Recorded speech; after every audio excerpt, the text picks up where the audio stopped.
Hello and welcome to Take 5 with Debbie and Jenny. I'm Jenny. And I'm Debbie. And in this segment, we're going to follow on from last time, where Jenny asked me for 3 things that a beginner project manager needs to know. I'm going to ask Jenny for 3 things this time. Are you ready, Jenny? I'm ready. Okay. So tell me 3 things that any project manager needs to have to be successful with their projects. Any project manager. Okay. Any project manager needs to, number 1, understand their critical path. Number Yes. 2, manage their risks successfully. Yes. And number 3, don't take it personally. Yes. All 3 right. things. Let's dive in. Tell me a little more about critical path. So when I took my first project management class, I was blown away by the concept of critical path. The idea that there's a handful of tasks that determine what the completion date of the project is, and the rest of the tasks can have some wiggle room, like that was revolutionary. That way I knew I could focus just on the critical path tasks Right. as I was managing the project and not have to worry about every single task on the schedule all the time. Yes. I like the example of Thanksgiving dinner.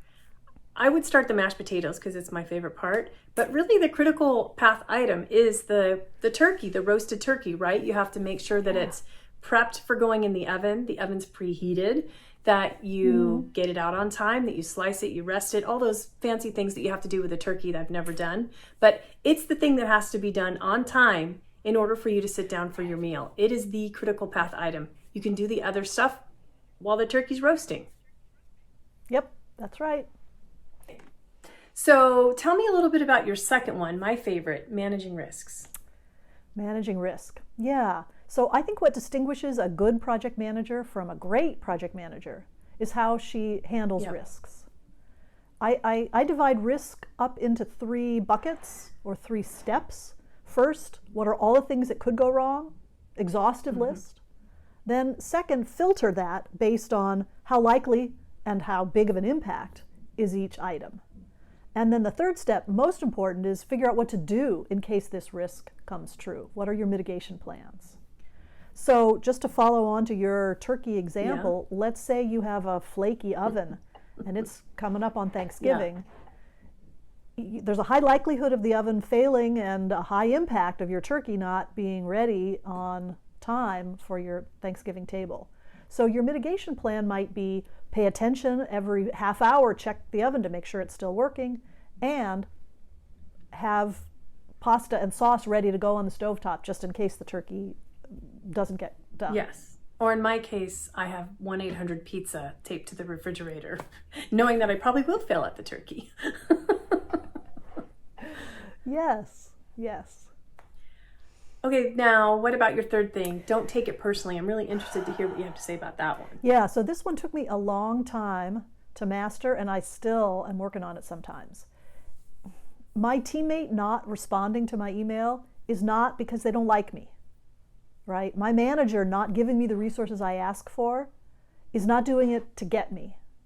It's not personal. They're working on their priorities. I'm working on my priorities. When I keep the big picture in mind, and when I can just focus on the facts and report on the facts in status reports, then I'm able to be more creative about coming up with solutions. I'm less stressed, and I just have a better time at work. Good. Yeah. And you know, it's true. The oven is not out to get you or me, right? They're not out to get us. Right. And it's important to know that I like your point about their priority is not necessarily your priority. Yes. And you've got to find a way to work around that. That's right. Yeah. Okay. So now we'd like to close with a little bit of a practice activity. Jenny, what have you got for us today for applying what we just learned? So I think applying the risk management is a really powerful exercise. We have a template on our website, and it just leads you through listing what all your risks could be, and then what's their impact and what's their likelihood. And that will let you come up with mitigation plans for the ones that are most likely and most impactful. cwtrainingandconsulting.com.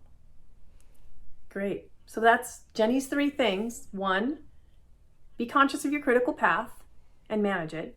Manage your risks and don't take it personally, people. Yeah. All right. Well, that's our time.